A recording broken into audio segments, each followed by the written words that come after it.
Hormuz जलमार्ग यानी straight of Hormuz विश्व के सबसे महत्वपूर्ण सामरिक और आर्थिक समुद्री मार्गों में से एक है। यह फारस की खाड़ी को ओमान की खाड़ी और आगे हिंद महासागर से जोड़ता है। दुनिया के लगभग 20 से 25% कच्चे तेल का परिवहन इसी मार्ग से होता है। इसलिए किसी भी संघर्ष या नौसैनिक युद्ध की स्थिति में यहाँ लागू अंतर्राष्ट्रीय कानून अत्यंत महत्वपूर्ण हो जाते हैं। हॉर्मुज जलमार्ग पर मुख्यतः संयुक्त राष्ट्र समुद्री कानून संधि यानी UNCLOS 1982 लागू होती है। इसके अनुसार यह एक अंतर्राष्ट्रीय जल डमरू मध्य है जहां सभी देशों के जहाजों को ट्रांजिट पैसेज प्राप्त होता है। इसका अर्थ है कि कोई भी देश अपने व्यापारिक या सैन्य जहाजों को बिना रोक टोक इस मार्ग से गुजार सकता है।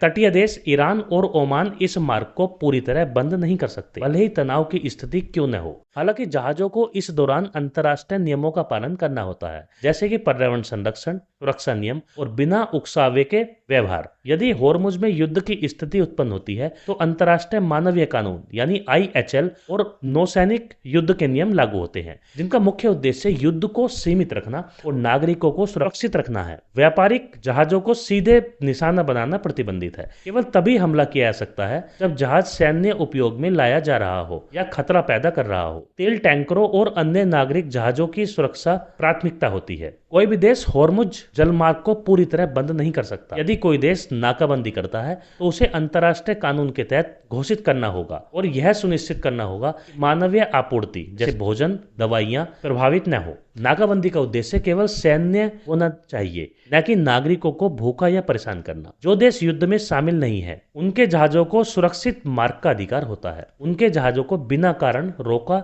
या हमला नहीं किया जा सकता। यदि संदेह हो तो इंस्पेक्शन की आवश्यकता होती है, लेकिन वह भी सीमित और नियमबद्ध होती है। संयुक्त राष्ट्र चार्टर के अनुसार हर देश को आत्मरक्षा यानी सेल्फ डिफेंस का अधिकार है। यदि किसी देश के जहाज या क्षेत्र पर हमला होता है तो वह जवाबी कार्रवाई कर सकता है, लेकिन यह कार्रवाई अनुपातिक और आवश्यक होनी चाहिए। उदाहरण के लिए, यदि ईरान या किसी अन्य देश को खतरा महसूस होता है तो वह अपने जल क्षेत्र की सुरक्षा के लिए कदम उठा सकता है, लेकिन पूरे जलमार्ग को बंद करना वैध नहीं होगा। नौसैनिक युद्ध में समुद्री बारूदी सुरंगें बिछाने के भी नियम हैं। इन्हें इस तरह लगाया जाना चाहिए कि नागरिक जहाजों को अनावश्यक खतरा न हो। युद्ध समाप्त होने के बाद इन्हें हटाना अनिवार्य होता है। बिना सूचना के माइन बिछाना अंतर्राष्ट्रीय कानून का उल्लंघन माना जा सकता है। हॉर्मुज जलमार्ग में तेल टैंकरों की बड़ी संख्या के कारण पर्यावरण संरक्षण भी महत्वपूर्ण है। युद्ध के दौरान जानबूझकर तेल फैलाना या समुद्री प्रदूषण करना अवैध है। इससे समुद्री जीवन